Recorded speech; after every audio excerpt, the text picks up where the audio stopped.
Hey YouTube, what's up? So it's Jay here from Team Premium giving you another deck profile recipe for you. And this time it's going to be Dimensional Police. And it's the Enigma and Flow Ride Chain deck. So yeah, let's get started. So this basically the set 4 cards what we got is what we're stuck with right now. Not until set 5 where we get, I think it's another set of stands and better cards such as Miracle Beauty and Die Lady. But yeah, just wanted to let you guys know before I get started. So yeah, your starter is going to be Enigma and Flow, self-explanatory. You ride Ripple on top of him, search for Wave in your deck, so you won't be Greylock for 2. And the trigger lineups, again, like I said, we're stuck with this. 4 draw triggers, 4 stands, 4 crits, and 4 heals. And for the Grey 1 lineup, 4 Ripple. Mainly want him in your hand first turn. Ride him as Vanguard, search for your Wave, or call him to Rearguard, and ditch a grade 3, thin out your deck, search for your Storm. And thinning out your deck is a good thing because it hits your triggers faster and most likely the cards you want to drive check. 3 Diamond Ace because 4 is overkill. 3 Carandroids, your 8k vanillas. So yeah, boosting with the 8Ks because your grade 2s, well, the grade 2s for this deck are majority of them are 8Ks, and it really hits for low numbers by themselves. So if you boost them with Caranoid, they would at least hit for 16, which is a decent number in my opinion. But yeah, and 2 Glory Maker, your easy 10k booster for your Vanguard if you have 4 more damage.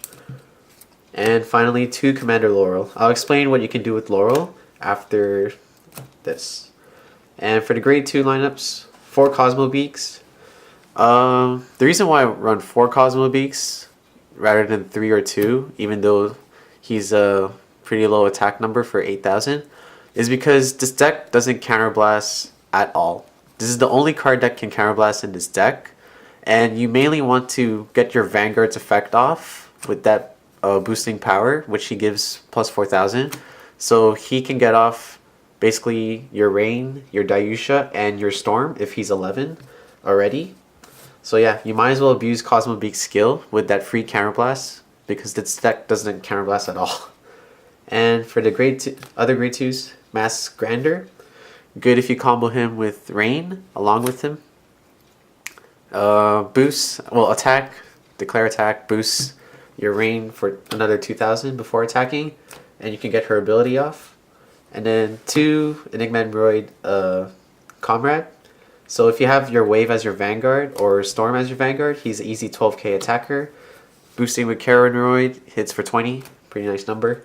And then finally 2 Waves. Only 2 Waves because this deck is based off the Ride Chain, and you don't really need 4 of him because he's easily searchable without a doubt. I only run 2 just for the sake of in case you damage check into him first turn, or I mean second turn, if you happen to damage check him. So you can search out for that second one because he's pretty much useless as a 9k rearguard, and his ability is not that great either because you basically have to waste a Cosmo Beak skill to get his effect off, which is if he attacks during the attack step if he's 1400 or greater, and if it hits, you get to draw a card. So basically, it's like paying the cost for a Maiden Libra, which is pretty shitty. You might as well just use him just to ride as your Vanguard for second turn.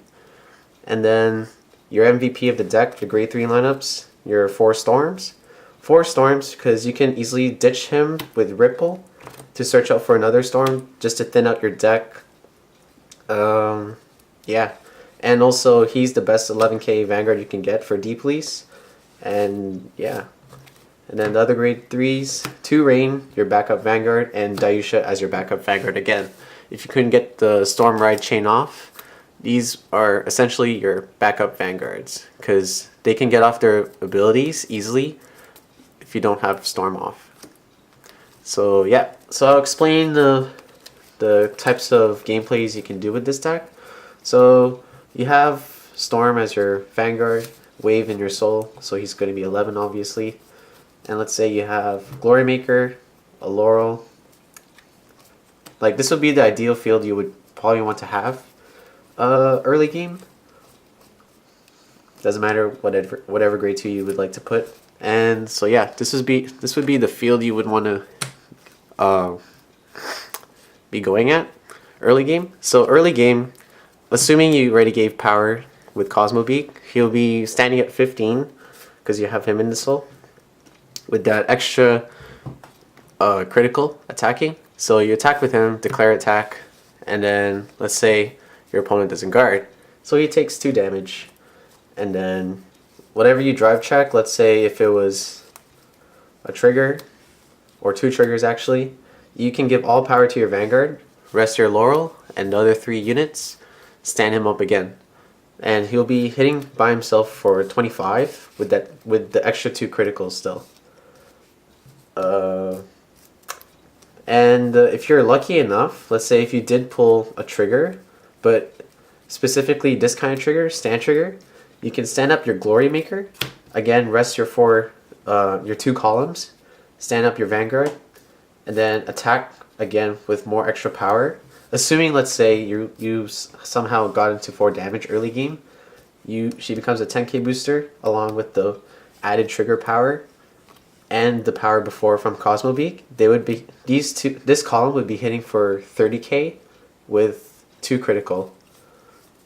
So yeah, you can potentially I would say OTK your opponent if they're dumb enough not to guard your Vanguard's attack if you pull off a critical and let's say a stand for the hell of it. So yeah, this is probably one of the plays you would probably want to do, or this is the main ideal play that this deck would like to do.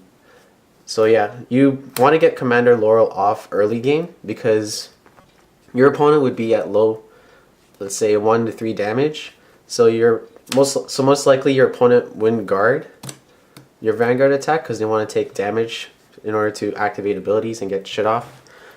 But yeah, if your opponent's smart enough to block your Vanguard even early game, then it's most likely Commander Laurel will be useless late game, because at that point your opponent will be at 3 or 4 damage, which they would want to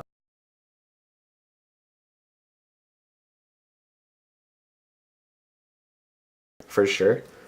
So you probably want to get Commander Laurel off very early game if possible. Other than that, if you don't get the ride chain off, like if you can't search up for the grade 2 wave, then you might as well make Rain or Dayusha as your main Vanguard from then, because getting off wave would be hard since you only run 2 in this deck, and you really only need 2, like I said, because it's easily searchable. But again, this is why you have the backup Vanguard such as Rain and Dayusha, because Dayusha's skill is the exact same thing as Storm, only it would take 1,000 less power to activate, because with Storm's ability you need to have him at 15, which is crucial for you to have wave in the soul. So Dayusha as your backup Vanguard is really good for this deck. And Rain, because she's easy in early or late game, because attacking with the +2 or whatever power she's given, as long as she's plus 12,000 power or above, if her attack hits, you can practically stand up another column and attack again if you pull off a stand trigger during her drive check. So you can pull off another column to hit if she hits. So yeah, this is why I would rather run more stands rather than criticals, I would say, but it's what we're stuck with now. There's nothing we can do about it, but yeah. So yeah, this is what I think about this deck. I think it's a really decent deck for Stargate, but yeah. Other than that, stay tuned for more deck profiles coming up. My team and I are going to be hosting a team tournament, in-house tournament with the new decks that we got for set 4. So stay tuned for that. Hope you guys will be excited for that. And yeah, rate, comment, subscribe. Let me know what you think about this deck. Give me your suggestions and anything. And yeah, that's it. So Jay signing out. Peace.